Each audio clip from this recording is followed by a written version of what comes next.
നമുക്ക് എപ്പോഴും ഉണ്ടാകുന്ന ഒരു അസുഖമാണ് മൂത്രത്തിപ്പഴുപ്പ്. അത് മഴയായിക്കോട്ടെ വെയിലായിക്കോട്ടെ. മഴയാണെങ്കിൽ നമ്മൾ വെള്ളം കുടിക്കാത്തത് കൊണ്ട് നമുക്ക് വരും. വെയിലാണെങ്കിൽ എത്ര വെള്ളം കുടിച്ചാലും പോരാ, അതുകൊണ്ട് മൂത്രത്തിപ്പഴുപ്പ് വരും. ഇപ്പോൾ ഒരു ഷുഗർ പോലുള്ളൊരു അസുഖമായിട്ട് വന്നേക്കുകയാണ്. വരും, മാറും, പിന്നെയും വരും. അങ്ങനെയാണ് ഈ മൂത്രത്തിപ്പഴുപ്പ്. ഇത് വന്നു കഴിഞ്ഞാൽ നമുക്ക് ഒരുപാട് വേറെ അസുഖങ്ങളാണ് വരുന്നത്. മുട്ടുവേദന, കാലുവേദന, പനി, തലവേദന, അങ്ങനെ ഒരുപാട് അസുഖങ്ങൾ ഇതേ തുടർന്നുണ്ടാവും.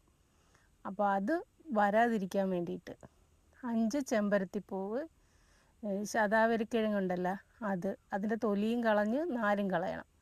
അത് പിന്നെ ഞെരിഞ്ഞിൽ ഒരു 2 കഴഞ്ച്, ഇത് മൂന്നും കൂടി കിഴി കെട്ടി പശുവും പാലിലിട്ട് വെച്ച് തിളപ്പിച്ചിട്ട് ദിവസവും ഇത് കുടിക്കണം. ഒരു കുറച്ച് ദിവസം ഇങ്ങനെ പതിവായി കുടിച്ചിട്ട് വന്നാൽ ഈ മൂത്രത്തിപ്പഴുപ്പ് അസുഖം ഉണ്ടെങ്കിൽ മാറുകയും ചെയ്യും, വരികയില്ല.